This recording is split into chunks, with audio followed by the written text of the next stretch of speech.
Hi everyone, welcome to RushChem summary videos. In this video, I'm summarizing the lesson functional groups.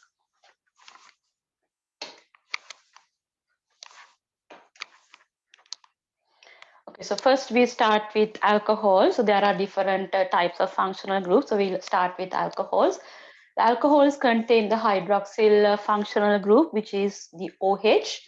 So you can see in these examples, they all have OHs and how we name the alcohols. So when we have three carbons, we say prop. Now the OH on the first carbon, that's why I say it's propan, one all. The next one, you have three carbons again. So now the OH on the second carbon, therefore I say it's propan, two all.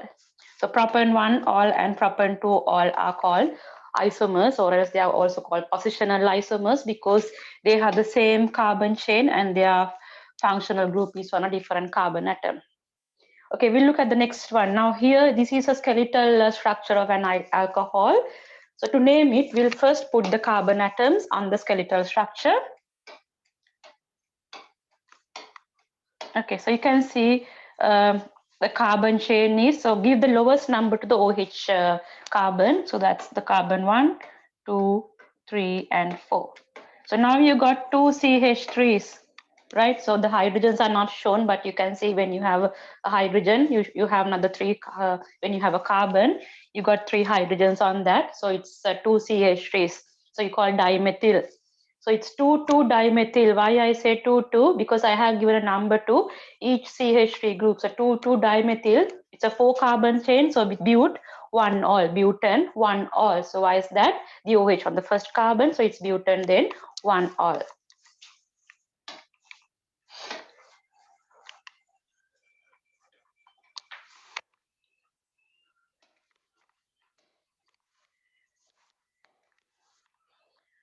Okay, the next functional group is primary amines. So they have the amino functional group, which is NH2. So you can see in these examples, they both got NH2 group, but the position of the NH2 group is different. In the first structure, the NH2 group is on the first carbon, right? And even if the NH2 group is on that carbon, that will be still first carbon. Therefore, you don't have to give a number for the NH2 group here. It's just ethane amine. So ethane means two carbon, then you end up with amine because the functional group is NH2, you say amine. In the next one, you have 4-carbon chain. So at that time, there are different possibilities for the NH2 group to be. It can be on the second carbon like this, or it can be on the first carbon. So that's why we should give a number. So now it's butane, 2-amine. So 2-amine represent the NH2 group on the second carbon. Okay, now we will draw 2-methyl-butane, 1-amine. So butane means 4-carbon chain.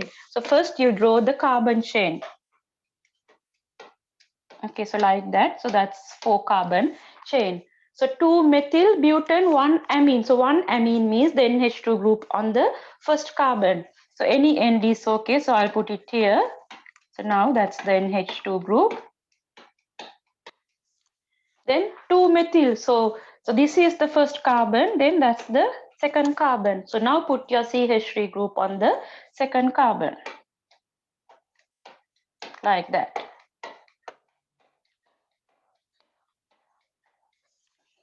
Okay, and then put the remaining hydrogen. So count 4 bonds to each carbon and then put the hydrogen. So this carbon, the first carbon needs another 2 to make 4 bonds.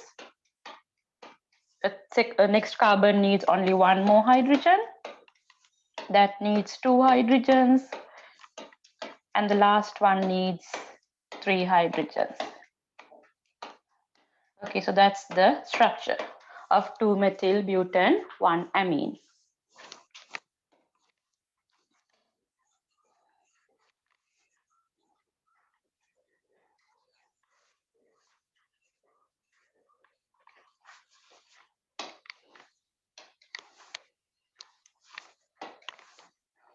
Okay, then aldehydes. So aldehydes, they have the carbonyl functional group. And in aldehyde, the carbonyl functional group is at the end of the carbon chain. And when we write the semi-structural formula, we write CHO for aldehyde. Okay, we'll look at some examples now. So you can see you have CH3, C, that's the carbonyl functional group. C double bond O is the carbonyl functional group. It is at the end of the chain, therefore you have a hydrogen there. Next one, you have a carbon chain. Again, the C double bond O at the end of the chain, therefore the carbon here has a hydrogen. So these kind of compounds are called aldehyde. So when you write the semi-structure, it's CH3. Then the carbonyl functional group I write, the aldehyde functional group I write as CHO. So don't write OH, right? So you can say you also got carbon with O and H, but I don't write OH. When I say OH, the oxygen and hydrogen are bonded together like in alcohols. So in aldehydes, I write CHO. So CHO. Here also CH3, then CH2, CH2, then CHO. So those are the aldehydes.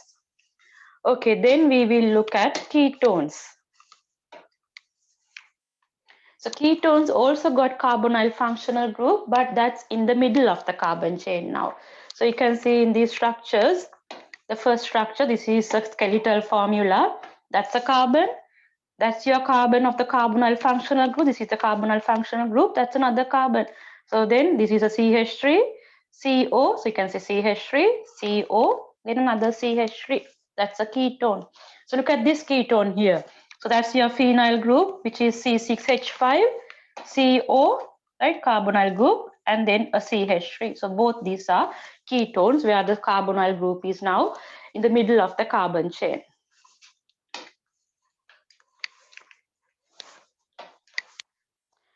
Okay, now we have carboxylic acids. Carboxylic acids contain carboxyl functional group, which is COOH.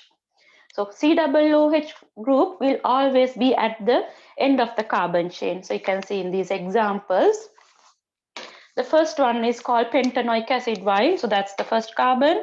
So this is always the carbon number 1.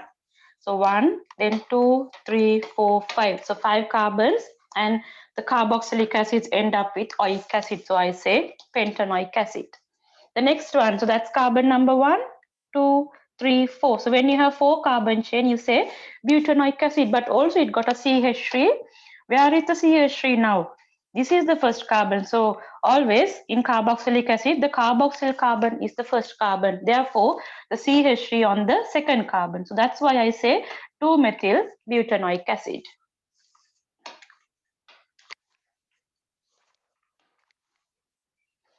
Okay, now we will look at primary amides. So primary amides, they have CONH2. So the semi-structural formula will end with CONH2. So we look at some examples. That's then H, C double bond O, NH2. That's how you write the semi-structure. So this is another primary amide. So when I say amide, there is C double bond O, N bond. If the nitrogen is only bonded to one carbon, I say primary amide. You can also have secondary amides where the nitrogen will be bonded to another carbon. So, but these two are only primary amides. So if you look at this one, it's CH3, CH2, CH2, then CONH2. So I don't write the double bond there, right? I just write CONH2.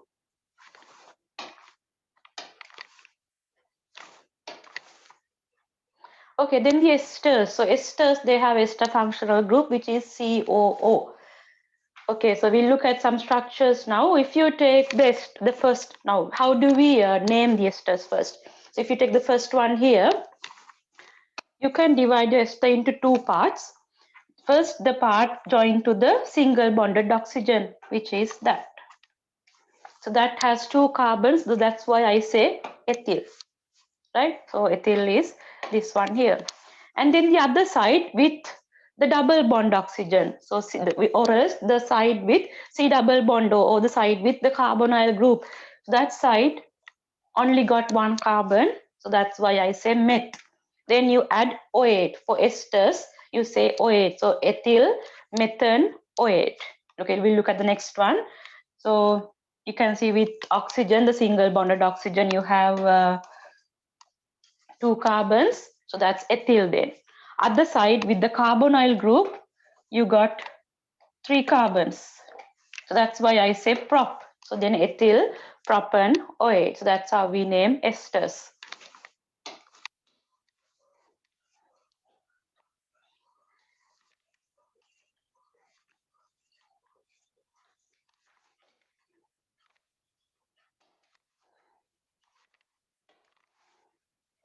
Okay, so now we will see in a molecule if we have more than one functional group. So how do we then name that molecule? For that, you should know the priority order of the functional group. So here I have listed them. The highest priority is the carboxyl group, which is the COOH, and then the hydroxyl, which is the OH. Then amino is NH2. Then alkene, the double bond, then triple bond in alkyne, then only the halogen. So remember this order. Okay, now we look at this molecule here.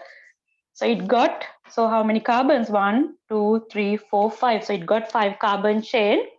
And the two functional groups are the carboxyl group, and also you got this OH group. Okay, so what is the main functional group here? The main one is, so when you have COOH and OH, the main one is the carboxyl group. So therefore, this is a carboxylic acid. So first you determine whether what type of molecule is it, what is the homologal series, by looking at the priority table or priority order. So because COOH is the highest priority group, this molecule is a carboxylic acid, so should end up with oic acid. Okay, now you give number 1 or the lowest number to that group. Now in this case, in carboxylic acids, always the carboxyl groups get number 1. That's why I have given number 1 here. 2, 3, 4, 5. Now your OH on the third carbon. So now for OH, I don't call all, right? I call all if it is an alcohol. Now the OH is called hydroxy. So it is now 3-hydroxy because the OH on the third carbon, and then pentanoic acid because it's 5 carbon carboxylic acid.